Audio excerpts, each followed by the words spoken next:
Can you see this? No, because it's invisible.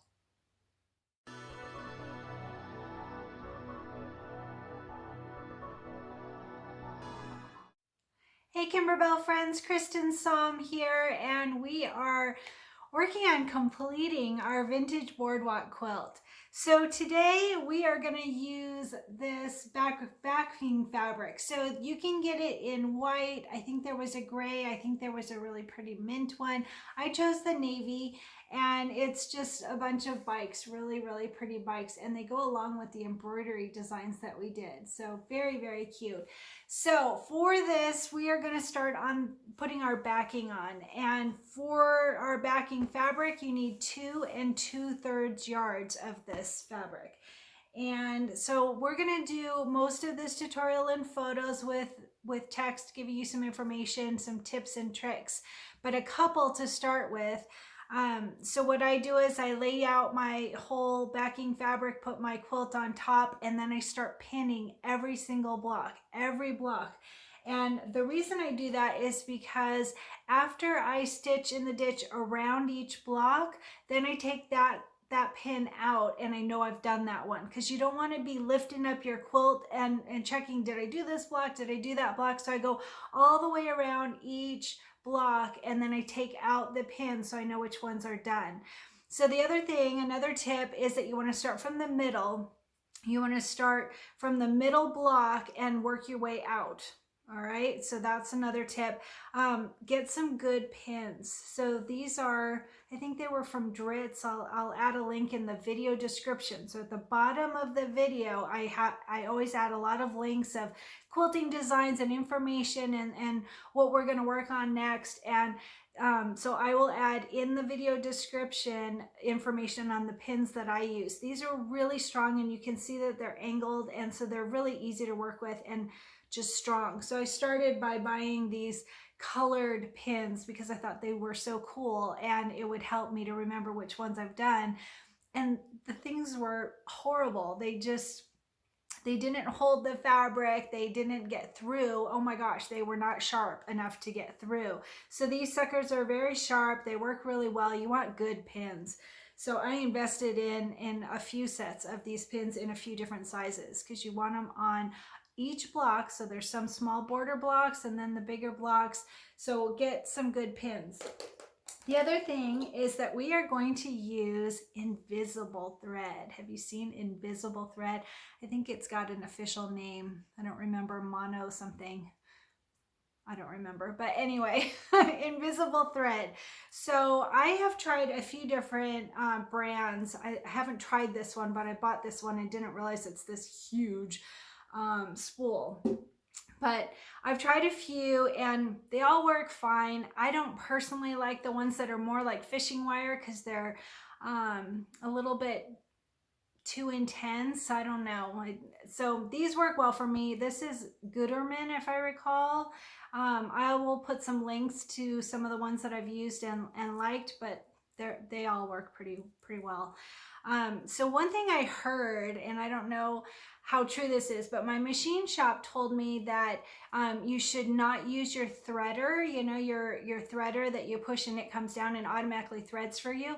You shouldn't use it on invisible threads or on glitter threads. What are they called?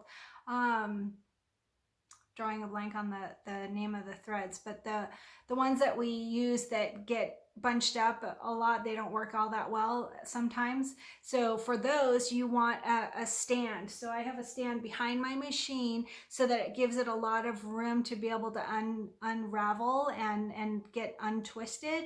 And you want to use your reading glasses and thread this yourself. That's what I've heard, is it can make your threader go bad. So just a little tip. All right, so today's project is to stitch in the ditch and get our backing on. All right, let's do it.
backing is on and it is all quilted via stitch in the ditch, all done.